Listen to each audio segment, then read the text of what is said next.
Baik, bismillahirrahmanirrahim. Assalamualaikum warahmatullahi wabarakatuh. Oke, pada mata kuliah perhitungan farmasi pertemuan kelima ya, masih menggunakan sistem e-learning. Ini kita akan bahas terkait tentang eksponensial dan logaritma ya.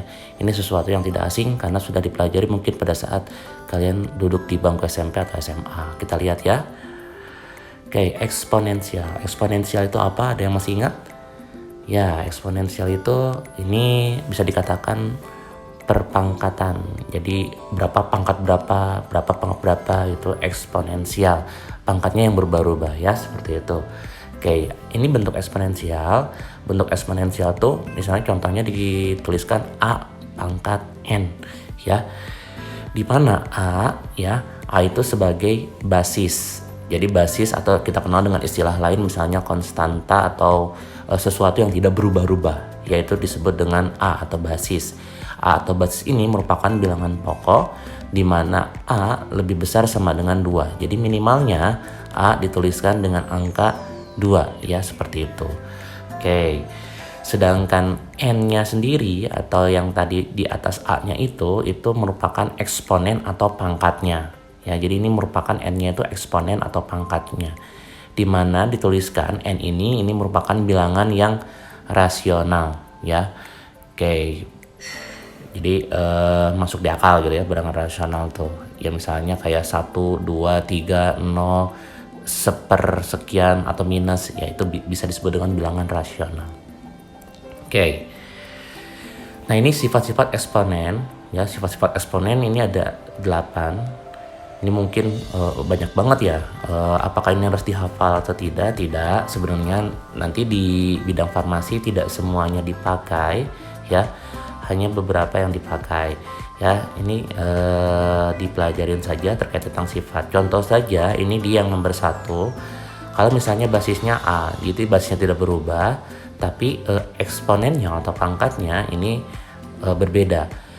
Misalnya A pangkat P dikali A pangkat Q, ini sama dengan A pangkatnya bisa dijumlahkan, P dan Q bisa dijumlahkan karena basisnya itu sama ya. Tapi kalau misalnya yang nomor 2 contohnya itu bagi, itu misalnya A pangkat P dibagi A pangkat Q, itu berarti pangkatnya itu bisa dikurangi dengan basis yang sama. Kalau penulisannya misalnya seperti angka 3 ya, A pangkat P dikurungin ada Q di luarnya, ini sama saja dengan A pangkat P dan kali Q ya. Ya ini gampang ya, kayak gini ini masih inget ya.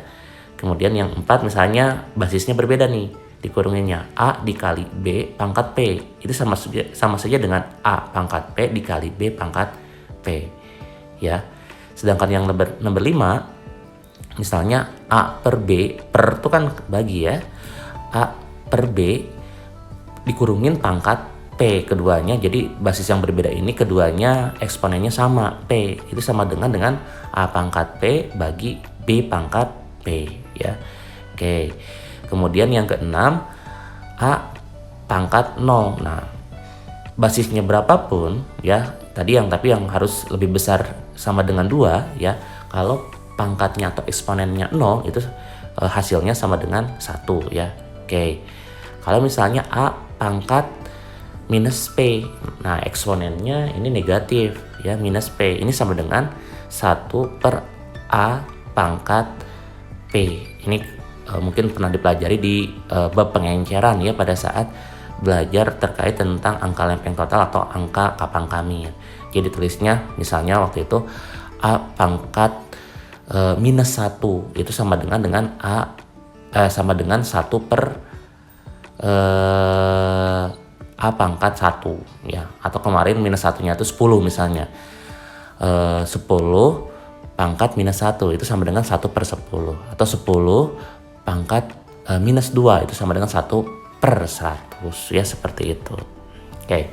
Dan yang terakhir yang 8 ini pakai akar ya.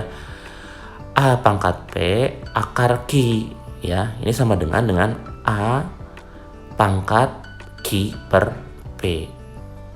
A pangkat P per Q ya. Jadi P dibagi Q pangkatnya ya, seperti itu. Nah ini fungsi-fungsi sifat-sifat eksponensial.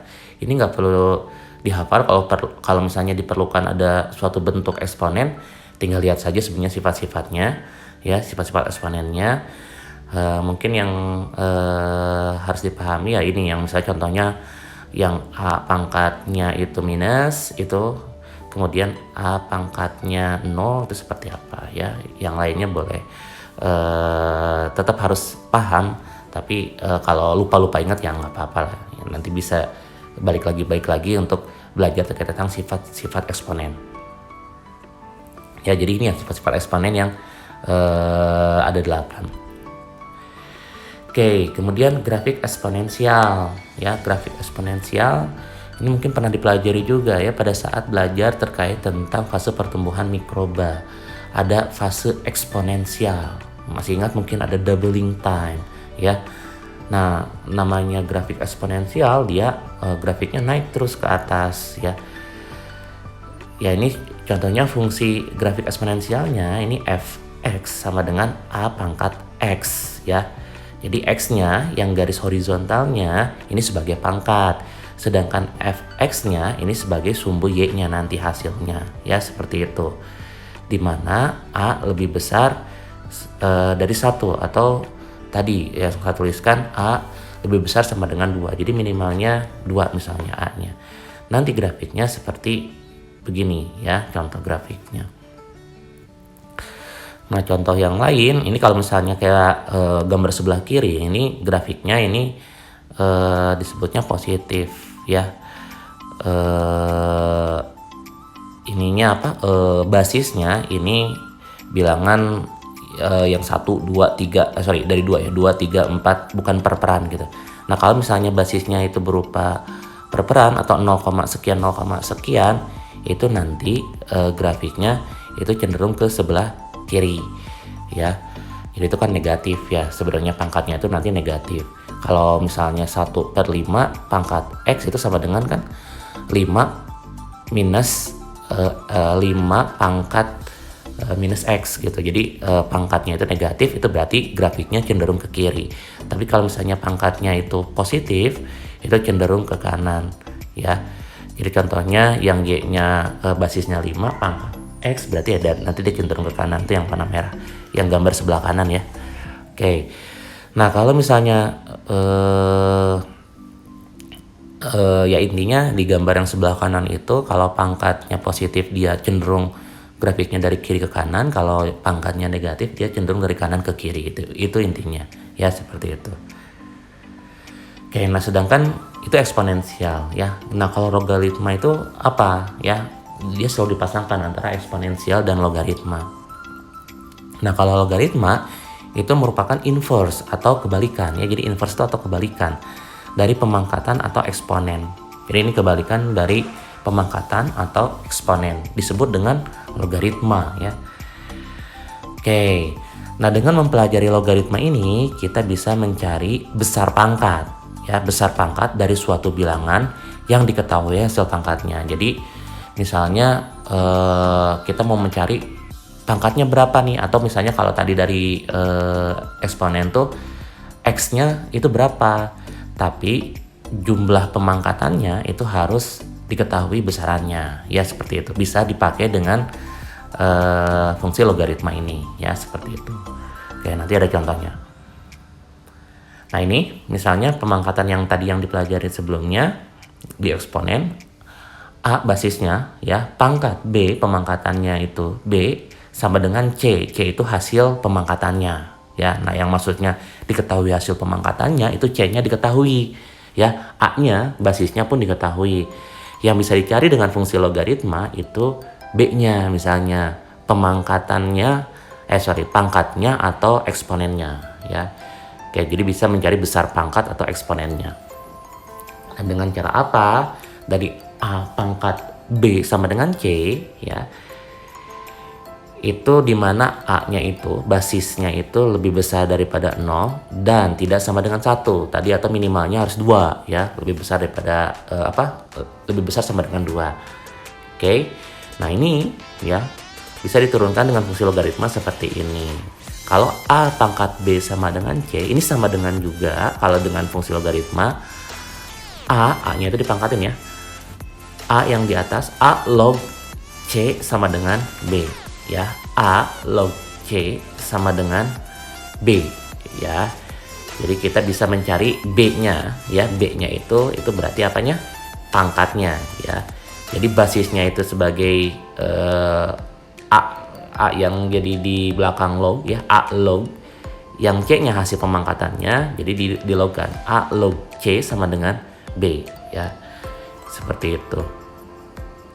Contoh misalnya ya, di sini yang fungsi A pangkat B sama dengan C misalnya 10 ya, basisnya yang paling gampang 10 misalnya.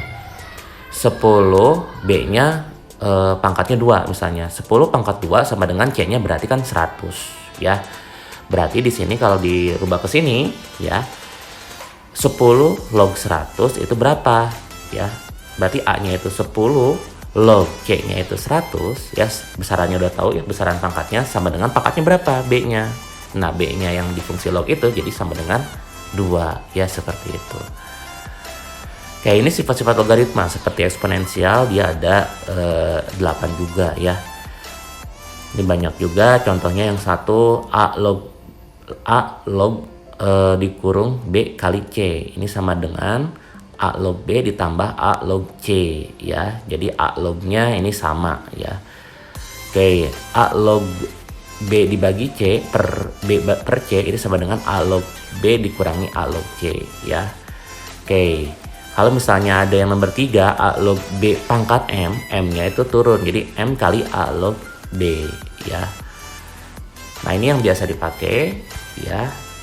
Yang 4 A log B sama dengan apa? Ini untuk cari pangkat nanti ya, sama dengan C log B per C log A, di mana C-nya itu harus sama angkanya. Misalnya C-nya itu pakai angka 10 log B per 10 log A misalnya ya, itu harus sama. Oke, yang lainnya ini nanti bisa dibaca ya. Contohnya yang 5 A log B sama dengan 1 per B log A dibalikin. Atau yang 6 A log B dikali B log C ini sama dengan A log C ya, seperti itu. Karena B-nya ketemu dengan B-nya tuh, itu hilang ya. Oke, A pangkat N log B pangkat N ini turun jadi M per N kali A log B, sedangkan yang lainnya A log B ini sama dengan B ya. A pangkat A log B ya sama dengan B. Nah, ini fungsi-fungsi yang sifat-sifat logaritma yang lain ini bisa dipelajarin kalau misalnya butuh latihan banyak di internet. Tapi di farmasi ini jarang digunakan juga. Jadi yang hari ini juga akan digunakan ini yang sifat-sifat logaritma yang keempat. A log B sama dengan C log B per C log A ya, seperti itu. Nah, ini grafik logaritma.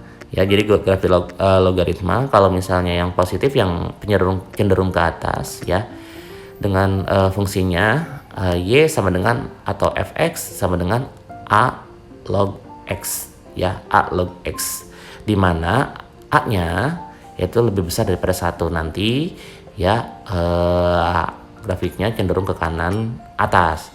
Nah, kalau misalnya yang a log fungsinya misalnya yang bawahnya ini ya, y sama dengan a log x atau fx sama dengan a log x, di mana a-nya itu antara 0 dan 1, itu nanti grafiknya cenderung ke bawah ya, seperti itu. Jadi ke kanan tapi bawah ya, seperti itu. Contoh nih misalnya kasus COVID-19, atau contoh yang lain misalnya bisa sama aja dengan misalnya pembelahan mikroba bakteri. Kalian udah belajar tentang pembelahan binar bakteri, sama kayak begini kan. Ini kalau yang kita kasus yang lagi happening aja ya, kasus COVID-19. Misalnya dari satu orang ya, pasien yang terkena atau positif COVID-19 itu bisa menyebarkan ke 2 orang yang sehat, jadinya terinfeksi. Nanti seperti itu lagi ya, yang masing-masing yang 2 orang itu akan menginfeksi 2 orang yang lain ya, dan seterusnya ya, seperti itu. Oke. Nah, dari kasus COVID-19 ini misalnya basisnya ini berapa? Fungsi eksponensialnya gimana nih ya, seperti itu. Oke, nah basisnya ini untuk kasus yang sebelah kiri ini, yang COVID-19 ini basisnya itu 2. Ya, karena dia menginfeksi atau menyebarkan ke 2 orang, ya. Fungsi eksponensialnya fx sama dengan 2 pangkat x atau y sama dengan 2 pangkat x kalau kita buat grafik, ya. Jadi yang berubah-ubah di sini x-nya nanti, ya. Kayak di mana X itu hari penyebarannya, ya, di mana X itu hari penyebarannya. Jadi kalau misalnya satu orang itu penyebarannya baru 1 hari, berarti F1 sama dengan 2 pangkat 1, berarti itu menyebarkan ke 2 orang. Hari kedua berarti 2 pangkat 2, ini berarti menyebarnya nanti ke 4 orang dan seterusnya, ya, seperti itu. Nah, contohnya di sini pertanyaannya, pada hari ke-30 berapa jumlah pasien COVID-19, ya. Berarti dari fungsi eksponensial fx sama dengan 2 pangkat x, jadi x-nya diganti 30. F30 atau y sama dengan 2 pangkat 30, ya. Oke, F30 atau y sama dengan 2 pangkat 30.